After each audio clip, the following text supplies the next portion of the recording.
are following. The first flight of Afghan refugees has now landed in Canada. Let's go to CTV's Glenn McGregor. He's been following the story out of Ottawa and joins us now. Okay, Glenn, was this expected, this flight? Did this come as a surprise?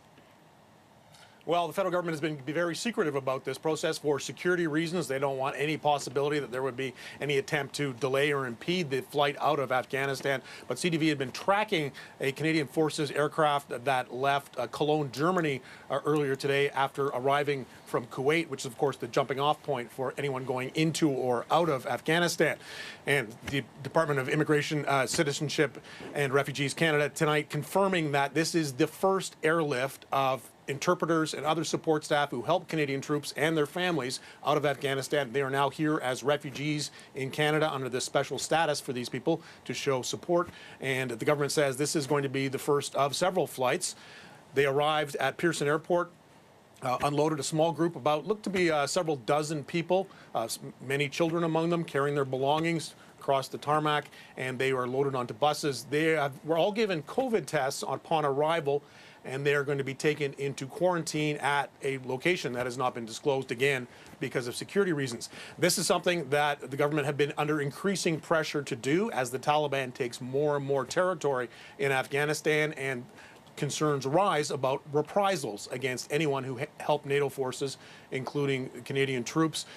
Today we learned about further Taliban advances in the capital city of Helmand province, where Canadians fought and served during the 12-year combat mission, and of course would have worked with many of the civilians there as interpreters, as drivers, and other workers, and they are at increasing risk as the Taliban takes more control. All of this, of course, Morel, triggered by the U.S. withdrawal that's been going on over past weeks that has really destabilized the country and put regions that were once thought safe, big cities, increasingly at risk. And, you know, I can only imagine the relief these folks must be feeling touching down in Canada and knowing that they are safe after a long time, I'm sure, living in fear. Let me ask you a couple of things. There was a process, an application process that was online that was deemed quite difficult and hard for folks in Afghanistan to make their way through. I understand that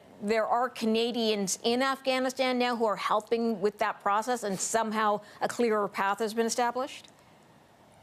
Canadians in Afghanistan, including people who are locally engaged staff at the embassy who are helping there, but also Canadians back here in Canada, including many former Afghanistan war veterans who want to help the people who helped them when they were fighting in the country. And so they've been going through a process of trying to help people understand the forms, get the forms to them. It's a complicated process.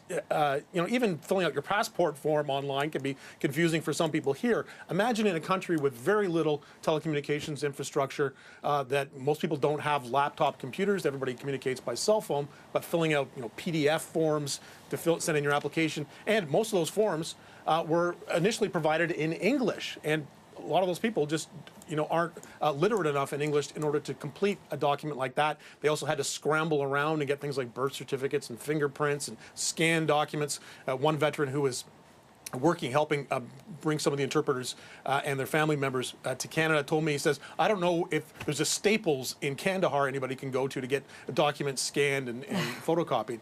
So I think the government did respond to that. They were reactive to some of the concerns that were being expressed, including this 72-hour window that the people in Afghanistan were initially given, which was just seen as an impossible deadline. The government kind of backpedaled on that and said, well, it wasn't a hard deadline. It was really just to reflect the urgency of the need to get these people out of there and get them to safety as the Taliban take more and more territory. And we hear these stories about Taliban atrocities and reprisals, some credible reports that have been confirmed by some human rights groups and also the U.S. State Department. So it's a scary situation for them. Also scary for many of the Afghan interpreters who came to Canada back around when our combat mission wound down in 2012. They still have extended family there. And people in Afghanistan often live communally. You live with your cousins and your aunts and uncles. And those people they were concerned about were equally at risk of reprisal as immediate family members who may be here in Canada that are now safe. So there's still pressure on the government. They are saying that they will accept applications for what they call de facto family members, judging each case on a case-by-case basis to see if they can qualify to come back to safety here in Canada. All right. Well, I'm glad things have sped up, and I'm glad that they've also expanded the program, which clearly there is a need for that. Glenn, appreciate the update. Thanks for that.